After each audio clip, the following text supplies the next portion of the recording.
آیت آ رہی ہے، اس میں ہم دیکھیں گے کہ اللہ تعالیٰ نے بتایا ہے کہ کس طرح سے فضیلت دی ہے۔ اب یہ دیکھیں حضرت عیسیٰ علیہ السلام کا ذکر آئے گا، وَآتَيْنَا عِیسَى ابْنَ مَرْیَمَ الْبَیِّنَاتِ وَأَیَّدْنَاهُ بِرُوحِ الْقُدُسِ، یعنی کہ اور ہم نے عیسیٰ ابن مریم کو معجزات عطا فرمائے اور روح القدس سے ان کی تائید کی۔ اب یہ کیا ہے معجزات؟ آپ کو اچھی طرح سے معلوم ہے کہ حضرت جو عیسیٰ علیہ السلام ہیں ان پر جو کتاب نازل ہوئی وہ انجیل تھی، ان کو بینات عطا کی گئی تھیں، ان کو معجزات بھی عطا کیے گئے تھے، اور معجزات میں جو ہے وہ مردے کو زندہ کرنے کا معجزہ، اور کوڑ کے مرض میں پھر اندھوں کو شفا دینا، اور یہ معجزات جو ہیں وہ حضرت عیسیٰ علیہ السلام کو دیے گئے تھے، اور روح القدس سے ان کی تائید بھی کی گئی، یعنی کہ حضرت جبرائیل علیہ السلام جو ہیں وہ اس طرح سے ان کی مدد فرمایا کرتے تھے، اور روح القدس جو ہے وہ علم بھی ہے جو اللہ تعالیٰ نے حضرت عیسیٰ علیہ السلام کو عطا کیا تھا۔ اور اس کے علاوہ ہم دیکھتے ہیں کہ جیسے حضرت کہ آپ صلی اللہ علیہ وسلم کی حدیث ہے نا کہ دنیا میں جب مطلب قیامت برپا ہوگی تو اس وقت آخرت میں سب کو جو ہے وہ مطلب کپڑوں کے بغیر ننگا اس دنیا سے اٹھایا جائے گا، اور اس میں سب سے پہلے جو لباس ہے وہ حضرت ابراہیم علیہ السلام کو پہنایا جائے گا، کیونکہ قیامت کے دن سب بے لباس ہوں گے، اور اسی طرح سے اللہ تعالیٰ نے فضیلت دی کہ حضرت ابراہیم علیہ السلام کو لباس پہنایا جائے گا، پھر باقی سارے انبیاء کو، اور پھر اس کے بعد ساتھ ہی باقی جو اللہ تعالیٰ کے وہ بندے جو اللہ تعالیٰ کے محبوب ترین بندے ہیں ان سب کو اس طرح سے آپ کہہ سکتے ہیں کہ فضیلت دی گئی ہے۔ اور اس طرح سے حضرت آدم علیہ السلام کو کیا فضیلت ہے کہ وہ انسانوں میں پہلے انسان ہیں جن کو پہلے پیدا کیا، سب سے پہلے اس دنیا میں حضرت آدم علیہ السلام کو پیدا کیا گیا تھا انسانوں میں۔ اور اسی طرح حضرت موسیٰ کا ہم نے بھی پڑھا کہ حضرت موسیٰ علیہ السلام جو ہیں وہ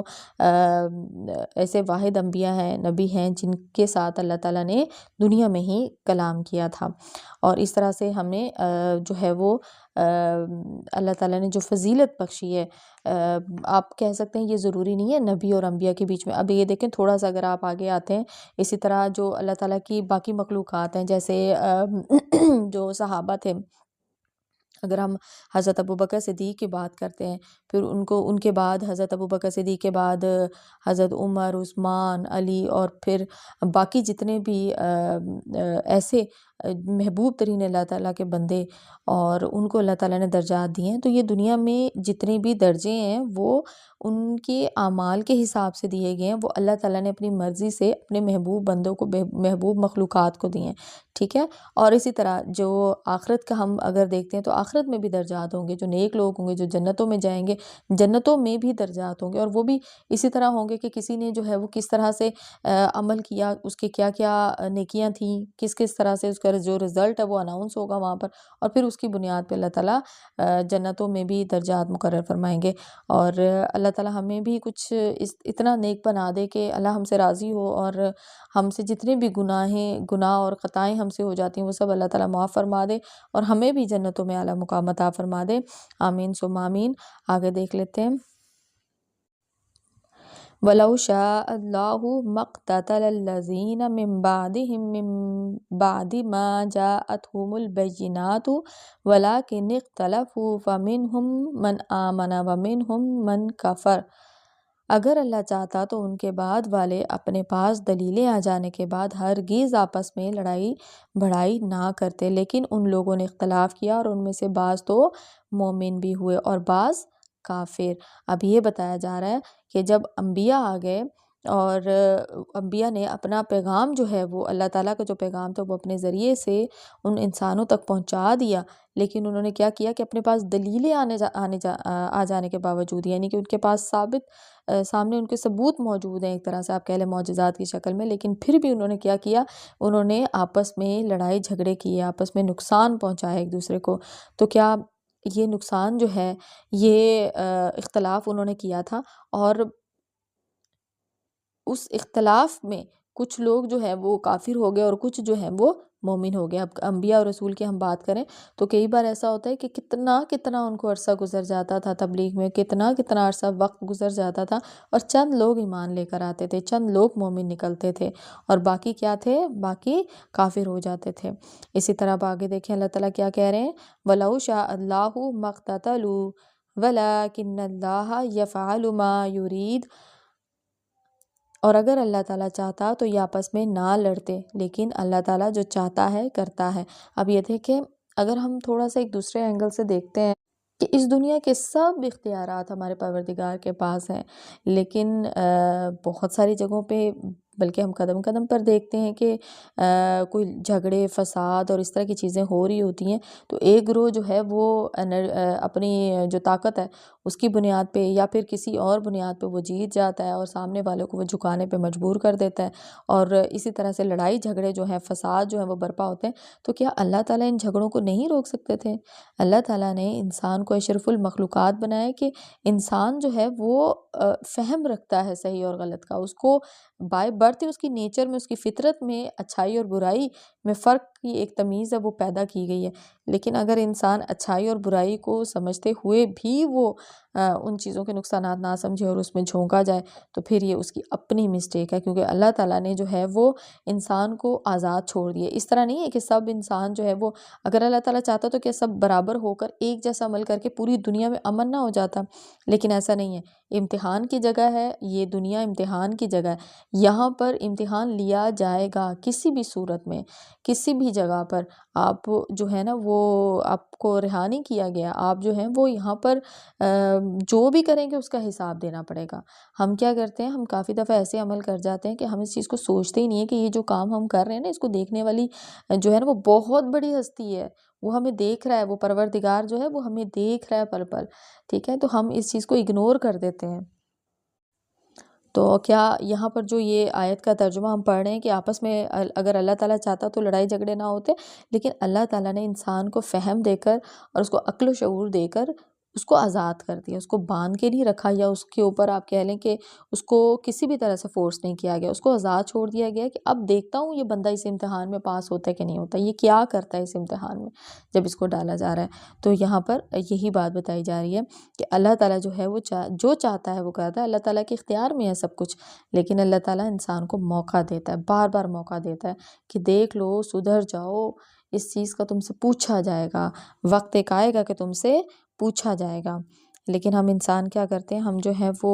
ان چیزوں کو اتنی امپورٹنس ہی نہیں دیتے ہیں۔ اب آگے دیکھ لیتے ہیں آیت نمبر 254، یا ایہا الذین آمنوا انفقوا مما رزقناکم من قبل ان یأتی یوم لا بیع فیہ ولا خلۃ ولا شفاعۃ والکافرون هم الظالمون۔ اے ایمان والو، یا ایہا الذین، اے ایمان والو، اب یہ بات کی جا رہی ہے ایمان والوں سے جو اس وقت کے ٹائم پر ایمان لے آئے تھے۔ اوبیسلی ہم مسلمان ہیں تو ہم سے بھی بات کی جا رہی ہے، اے ایمان والو، سب مسلمانوں سے بات کی جا رہی ہے کہ ہم نے تمہیں دے رکھا ہے، اس میں سے خرچ کرتے رہو۔ دیکھیں کتنی بڑی بات ہے، ہم نے تمہیں دے رکھا۔ ہم جو کہتے ہیں نا میرا پیسہ، میری دولت، میری جائیداد، ہم سے منہ سے نکل جاتا ہے، کہتے یہ میرے پیسے ہیں۔ بھئی یہ میرے پیسے نہیں ہیں، یہ اللہ کے پیسے ہیں، اللہ نے خرچ کرنے کے لیے کہا ہے، تو اس میں سے خرچ کرتے رہو، اس سے پہلے کہ وہ دن آ جائے۔ اب یہ وارن کیا جا رہا ہے کہ اتنی دیر نہ ہو جائے تمہیں کہ تم پیسہ اپنے پاس جمع کر کے رکھو اور اس کے بعد کیا ہو کہ وہ دن آ جائے جس میں نہ تجارت ہے، نہ دوستی ہے اور نہ ہی شفاعت ہے۔ اب دیکھیں یہ کتنی بڑی بات کی جا رہی ہے کہ ایمان والوں سے بات کر رہے ہیں اللہ تعالیٰ اور کہہ رہے ہیں کہ وہ جو تمہارے پاس رکھا ہوا ہے نا اس کو خرچ کرو۔ اب انسان جب دنیا سے جاتا ہے تو انسان کیا لے کر جاتا ہے؟ انسان جتنا بھی کوئی ملینئر اور بلینئر موجود ہے اس دنیا میں، وہ اپنے ساتھ صرف ایک کفن لے کر جاتا ہے، اور اس کے ساتھ وہ مال جو اس نے خرچ کیا ہوتا ہے اللہ تعالیٰ کی راہ میں وہ اس کے ساتھ جاتا ہے، اور جو اس نے یہاں پہ کھا لیا، اڑا لیا یا چھوڑ گیا ہے مال، وہ پیچھے والوں کے لیے رہ جاتا ہے، اور ساتھ اس کے وہی جاتا ہے جو اس نے خرچ کیا ہوتا ہے صرف اللہ تعالیٰ کی راہ میں، ٹھیک ہے نا۔ اور یہاں پر دیکھ لیں کہ جب قیامت ہوگی، آخرت کا دن ہوگا، تو قیامت کی بات کی جا رہی ہے نا کہ وہ دن آئے گا، کون سا دن آئے گا جس دن کچھ بھی نہیں انسان کے اختیار میں ہوگا۔ اس دن تو نہ وہ تجارت کر سکے گا کہ بھائی چلو کچھ لے دے کے جان چھڑا لیتے ہیں، جیسے اب دنیا میں کیا ہوتا ہے کہ ہم اپنی بہت ضروری کام کو کروانے کے لیے ہم رشوت بھی دے دیتے ہیں، ہم رشوت لے بھی لیتے ہیں، ہم کرتے ہیں اس طرح کے کام، اور پھر ہم کیا کرتے ہیں، ہم اپنا اس کام کو بڑے فخر سے کہتے ہیں بھئی ہم نے تو چند پیسے دے کے وہ کروا لیا، کیونکہ وہ ویسے پاسبل ہی نہیں تھا۔ تو یہ کام وہاں آخرت میں نہیں ہوگا، وہاں آپ کو تھوڑی بہت اپنی جو بھی جائیداد دولت ہوگی اس کو دے دلا کے، وہاں پہ تو آپ کے پاس ہوگا ہی کچھ نہیں، ایسی کوئی مٹیریلسٹک چیز تو ہوگی نہیں آپ کے پاس، تو کیا کریں گے وہاں پر پھر نیکیوں کا جو ہے وہ اتنی محنت سے کمائی بھی نیکیاں دینی پڑ جائیں گی۔ پھر اب دیکھیں کوئی دوستی، کوئی تعلق، کچھ بھی، یہاں تک اپنے پیٹ کے پیدا کیے ہوئے بھی کام نہیں آئیں گے۔ اتنا وہ خوفناک دن ہوگا کہ اس دن سب کو اپنی پڑی ہوگی، کوئی دوستی، کوئی یاری جو ہے وہ کام نہیں آئے گی، سوائے ان کے جو متقین ہیں، جو پرہیزگار تھے، ان کے سوا سارے دشمن ہوں گے، صرف وہی دوست ہوں گے۔ اس لیے اپنی دوستیوں کے بارے میں بھی ہمیں محتاط رہنا چاہیے۔ اور آگے دیکھیں کوئی شفاعت نہیں ہوگی جب تک اللہ تعالیٰ نہیں چاہے گا۔ والکافرون هم الظالمون، اور کافر ہی ظالم ہیں۔ اب ظاہر ہے کافروں کو ظالم اس لیے کہا گیا کہ اب جس شخص کا توحید پہ ایمان نہیں ہے، اس نے آگے کون سی بات ماننی ہے؟ توحید پہ ایمان سب سے پہلے ہوگا، اس کے بعد کے باقی اعمال کا صلہ اس کو ملے گا۔ ایمان والوں سے بات کی ہے کیونکہ ایمان تو وہ لے آئے ہوئے ہیں، وہ جس ذات پہ ایمان لائے ہیں اس ذات کی ماننی تو پڑے گی نا، ٹھیک ہے۔ اب دیکھیں یہاں پہ صدقہ خیرات کی بات کی گئی ہے کہ خرچ کرتے رہو، تو وہ حدیث میں ہے نا کہ ہر شخص قیامت کے دن اپنے صدقے کے سائے تلے میں ہوگا، یعنی کہ جو حشر کا میدان ہوگا سخت گرمی اور حبس اور پسینے والی صورتحال، اور اس میں اس کو شیڈ کی ضرورت ہوگی، اور وہ صدقہ جو اس نے دنیا میں انسانوں پہ، وہ پیسہ جو دنیا میں اس نے انسانوں پہ خرچ کیا ہوگا اور دکھاوے کی نیت سے خرچ نہیں کیا ہوگا، بلکہ اس نے اس شخص کی اس لیے مدد کی ہوگی کہ اس کو مدد کی ضرورت ہے، اس لیے نہیں کی ہوگی کہ یہ میرا شو آف ہو جائے گا، مجھے کوئی بڑا ایوارڈ مل جائیں گے، میں دوسروں کی نظر میں بڑا معزز ہو جاؤں گا، اس نیت خرچ نہیں کیا ہوگا، ٹھیک ہے۔ اور وہ جو صدقہ ہے وہ اس کے سر پہ سایہ کیے ہوئے ہوگا، اور دیکھیں وہ کتنا پرسکون لمحہ ہوگا کہ اس وقت وہ انسان شکر ادا کرے گا کہ یا اللہ تیرا شکر ہے کہ میں نے دنیا میں عقل استعمال کی اور میں نے اس شخص کو جو ہے وہ کسی کی مدد کی یا صدقات کی، اور آج وہ میرے کام آ رہے ہیں۔ تو ہمیں کیا کرنا ہے، ہمیں اپنی ہم دنیا میں کیا کرتے ہیں، ہم دنیا میں مال جمع کرتے ہیں، تو ہمیں اپنی آخرت کے لیے بھی مال جمع کرنا ہے۔ میں کئی بار کہتی ہوں نیکیوں کا مال جمع کرنا ہے، ہم نے نیکیوں کی دولت جمع کرنی ہے، آسانیاں پیدا کرنی ہے، کہیں کوئی مشکل میں ہے اس کو تھوڑا بہت آپ کمپنسیٹ کر سکتے ہو تو آپ نے کرنا ہے اس کو، ٹھیک ہے۔ اور وہ اس لیے نہیں کرنا کہ میں کوئی اس انسان کی واہ واہ لینے جا رہا ہوں، بلکہ میں نے اس لیے کرنا ہے کیونکہ مجھے صلہ آخرت میں چاہیے۔ ابھی دنیا میں تو ہم جو ہے وہ اگر ہمیں صلہ نہیں بھی ملے گا تو چل جائے گا، اٹس اوکے، لیکن جو آخرت کا معاملہ ہے نا اس میں تو ہمیں بہت سارا ایسا مال چاہیے ہوگا جو ہمارے کام آئے، جو نیکیاں ہیں، صدقات ہیں، وہ بہت ساری ہمیں چاہیے ہوں گی، اور اللہ تعالیٰ ہماری نیتوں سے واقف ہے۔ ہمیں ایسے کوئی بھی کام کرتے ہوئے اپنی نیتوں کو خالص رکھنا ہے، کیونکہ آپ کو معلوم ہے کہ جو صدقہ ہے وہ کون کون سی فارم میں، صدقہ جو ہے وہ ہم حدیث میں پڑھتے ہیں نا کہ انسان جو ہے وہ 3 طرح کے صدقے پیچھے چھوڑ کے جائے گا۔ ایک تو اس کی کوئی نیک اولاد ہوگی جس کی اس نے بڑی اچھی تربیت کی ہوگی، ٹھیک ہے، اور دوسرا وہ علم ہوگا جو وہ دیتا ہوگا، علم اس نے بانٹا ہوگا، اور تیسرا جو پیسہ منی یا اس طرح کی چیزیں صدقات اس نے کی ہوں گی، انویسٹ کیا ہوگا کہیں پہ کسی مسجد میں، کسی یتیم کے اوپر، جو ضرورت مند ہے ان کے اوپر خرچ کیا ہوگا۔ تو یہ ایسا صدقہ جو